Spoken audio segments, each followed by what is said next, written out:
In this video, I will summarize some of the most salient points of the Italian elite theorists Gaetano Mosca and Vilfredo Pareto, who wrote in the early 20th century. I think their ideas remain incredibly useful for understanding how power functions.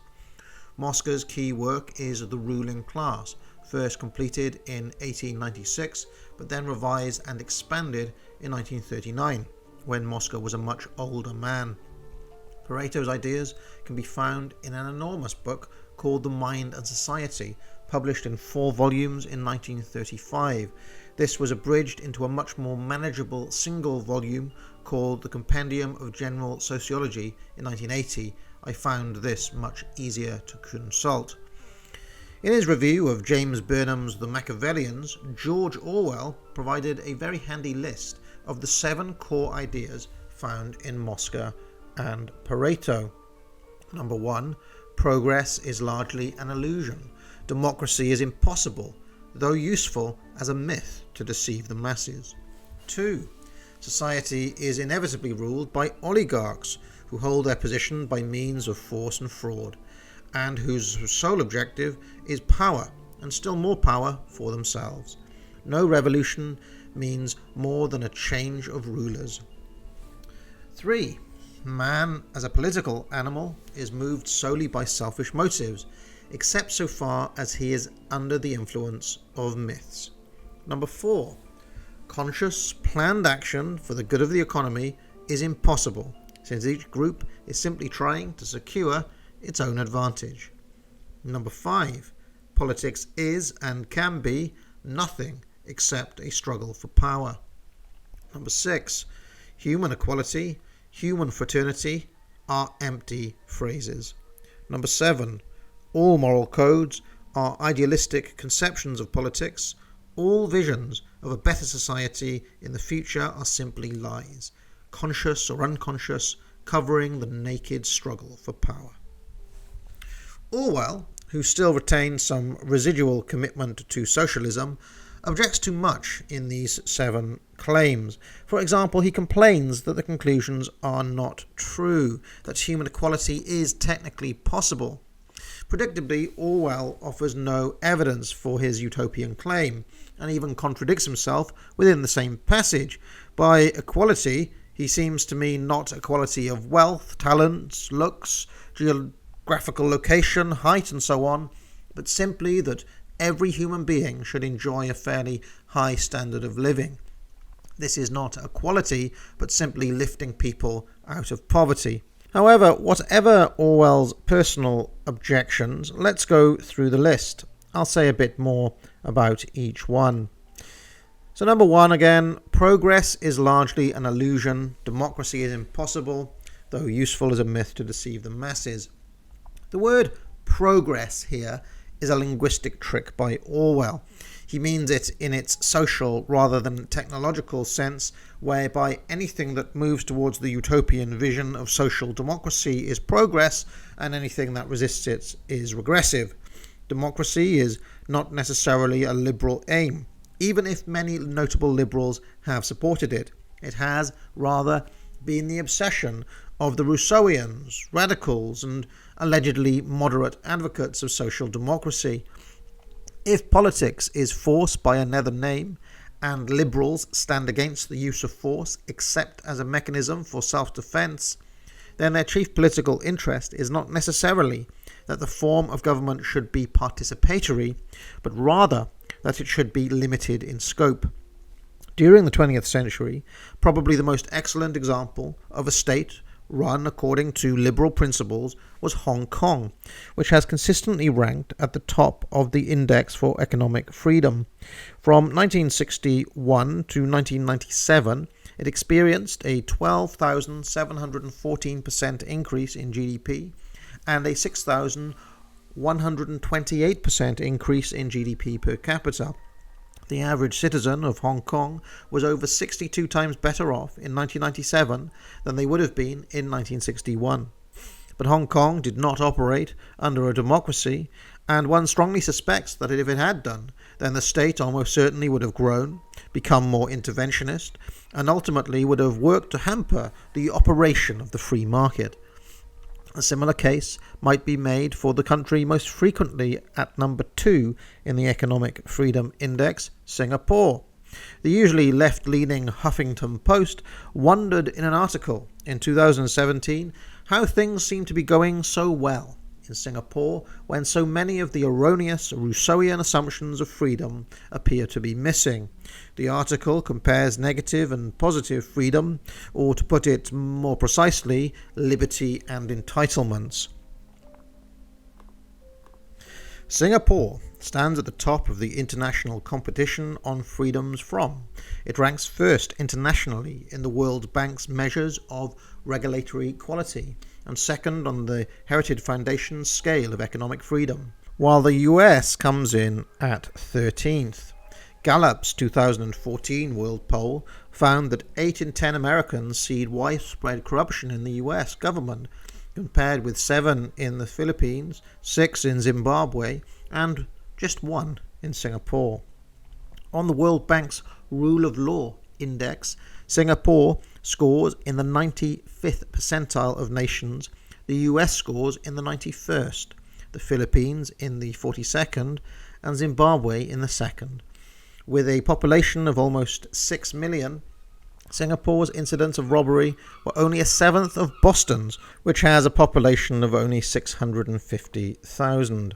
When we turn to Freedom 2 metrics, however, one-party Singapore scores well below the US on 3 of our core freedoms: freedom of expression and belief, associational and organizational rights, and political pluralism and participation.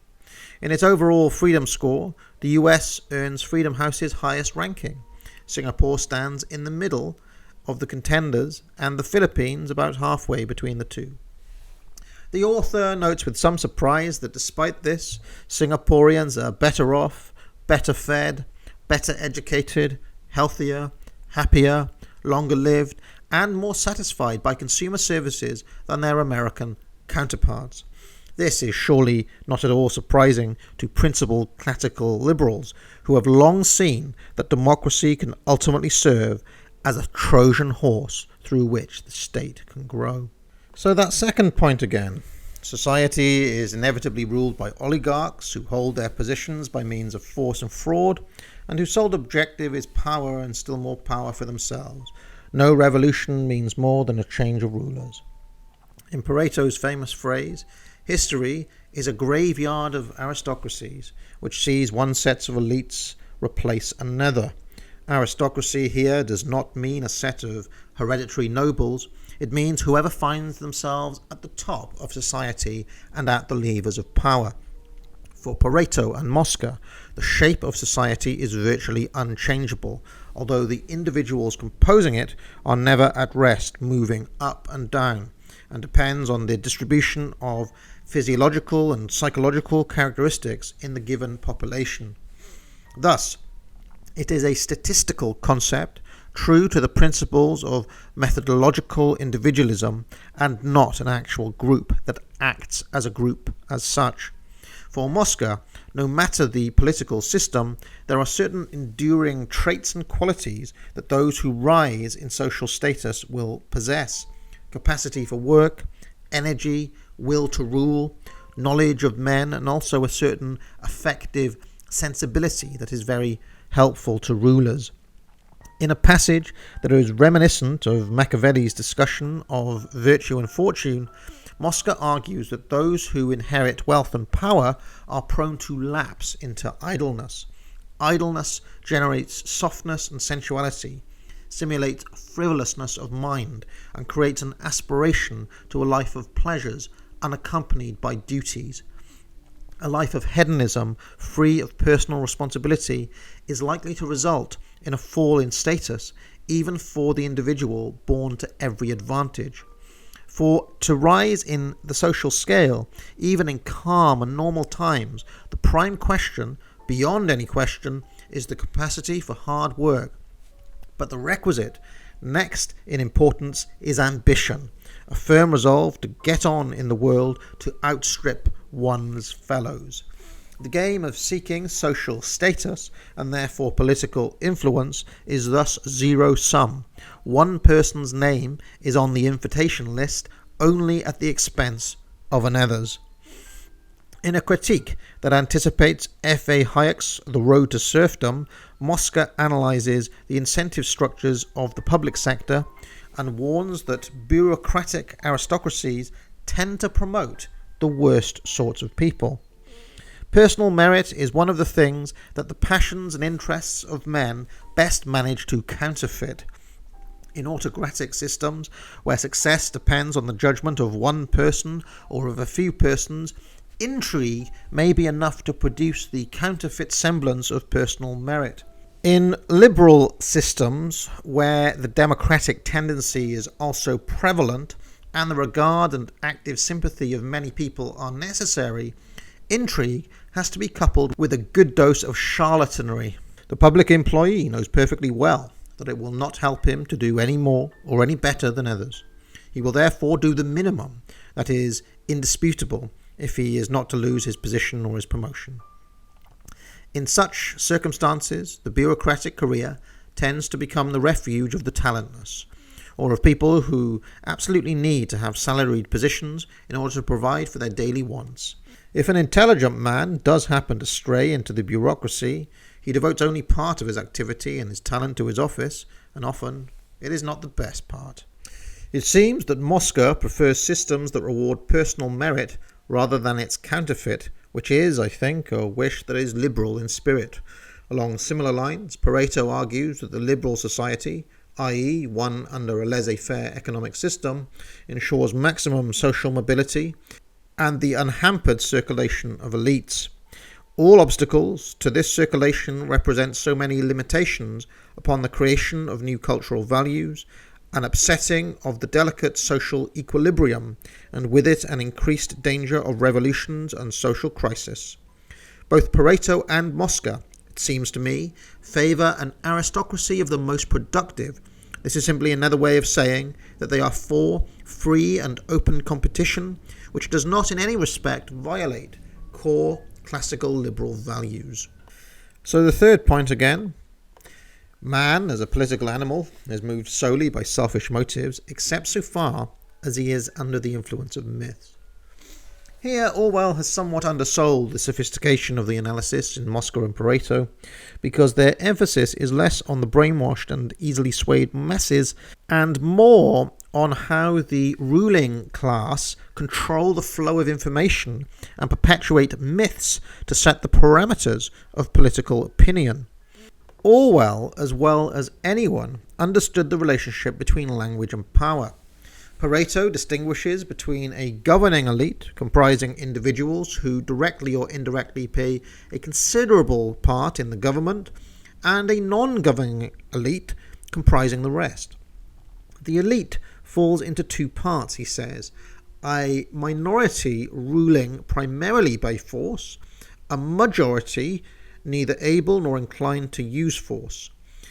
As Burnham puts it, the ruling class consists of those who are in the highest and key positions of society, and a much larger group of secondary figures, a middle class, as it could properly be called, who, though not so prominent nor so much in the limelight, constitute the day-to-day active directors of community life. Ultimately, this secondary level of the ruling class is, in the long run at least, more decisive than the top. It is this secondary level, the non-governing elite, who attempt to police thought itself. We have seen in very recent memory how this non-governing elite react if popular votes throw up results that are not to their tastes. In 2016, the people of the United Kingdom voted for Brexit, the withdrawal from the European Union, and the people of the United States voted for Donald Trump to become president. At the time of writing, in 2019, it could not be clearer in either country that the establishment, that is, the non-governing elite, have sought at every turn to delegitimize or overturn these results. Why should career politicians career bureaucrats in the civil service, and career intellectuals who work as journalists and academics be so resolutely opposed to popular revolts that directly challenge their own influence and power? Again, it is not at all surprising to the principled classical liberal who considers human nature and incentive structures. In fact, it is entirely what Mosca and Pareto would predict. I should note again, for clarity, that the elite is never homogeneous. There are always some dissident members of the non-governing elite and even of the governing elite. For example, between 2016 and 2019, there were some elites, although they were overwhelmingly in the minority, who supported Brexit and or Donald Trump. The elite consists of various competing groups, one might say alternative governing elites in waiting, who stay ready to cycle in if the currently dominant groups lose advantage. Both sides, old elite and new elites, declare that they are not fighting or working for their own interests, but for the good of the many. Both sides are invariably lying.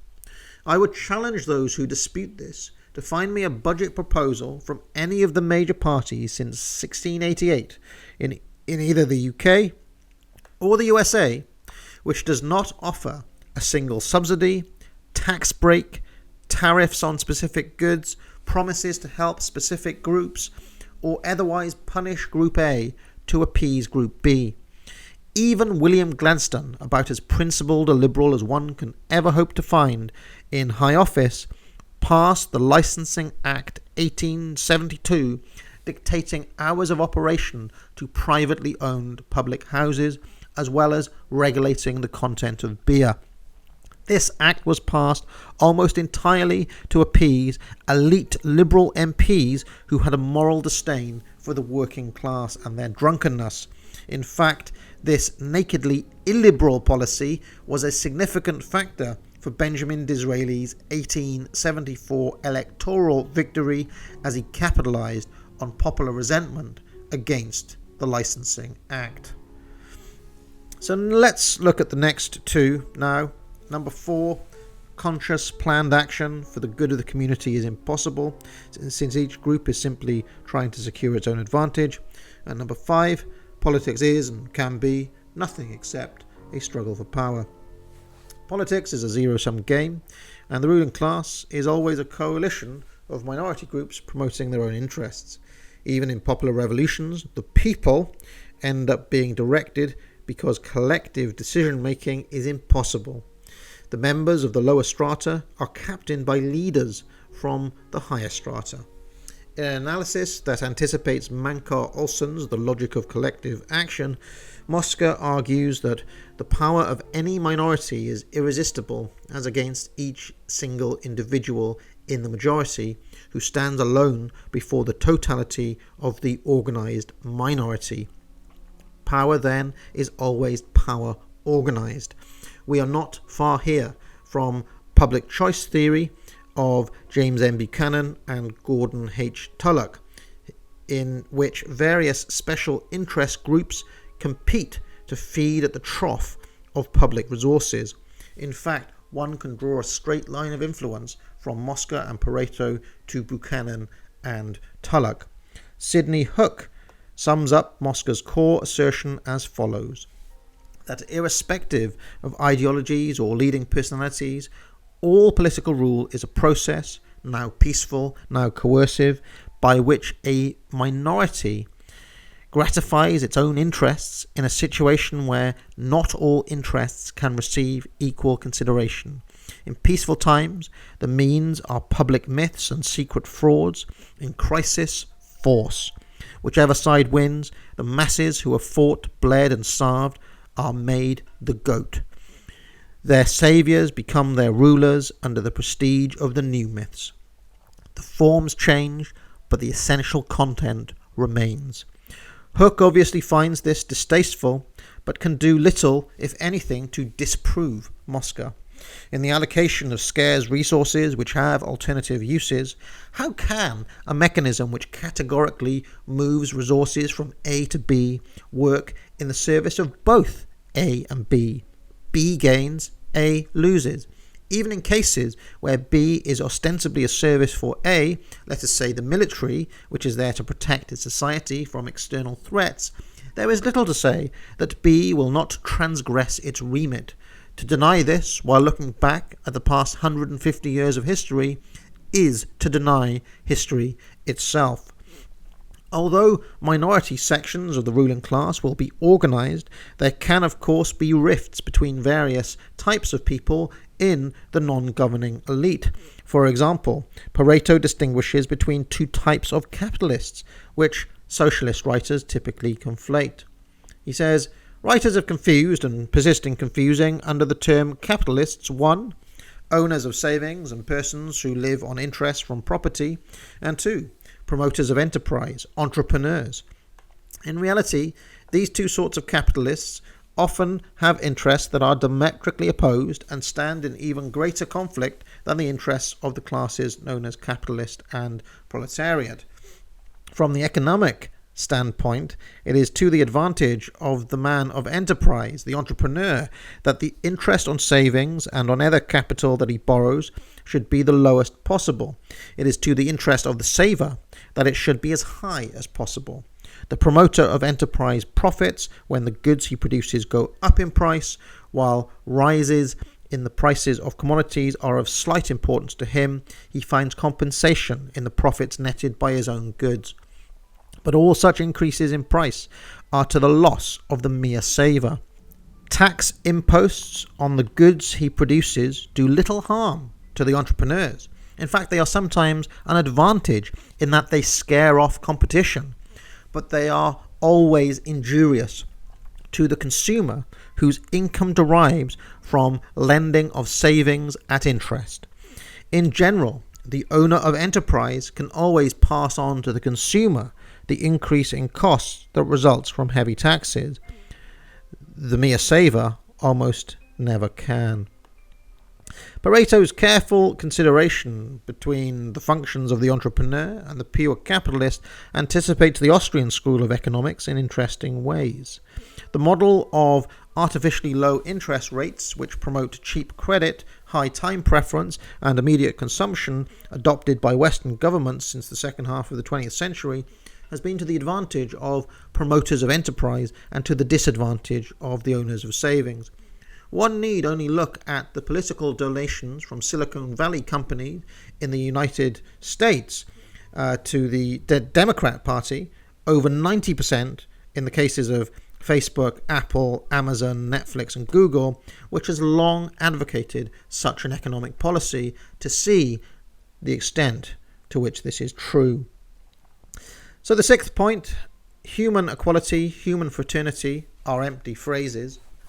Mosca asserts flatly that equality is contrary to the nature of things. But how might anyone realistically challenge this when looking at the facts of history?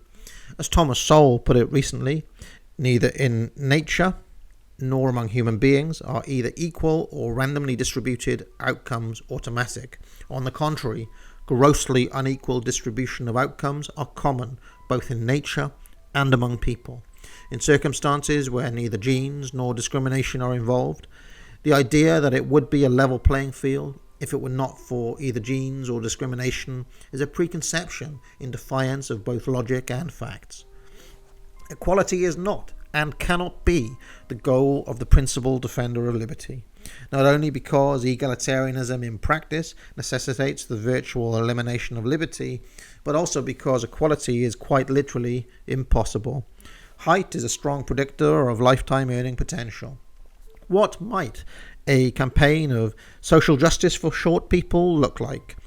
As someone who stands at only 5 feet and 7.5 inches tall, it seems only fair that those who are over 6 feet tall should have a few inches of their shins surgically removed. Another study has found that people whose appearance is judged to be very unattractive enjoy a significant pay advantage over those who are unattractive, average, or very attractive. To adapt the title of L.P. Hartley's novel, there must be facial justice. We, very attractive people, will not stand for this. So the seventh point, all moral codes are idealistic conceptions of politics. All visions of a better society in the future are simply lies, conscious or unconscious, covering the naked struggle for power. Pareto and Mosca assert that politics is devoid of genuine morality. The classical liberal asserts only that the state should not be involved in administering morality, which is for each individual to decide for himself or herself.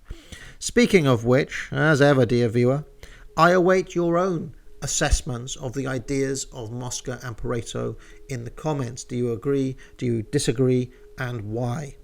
Now get out!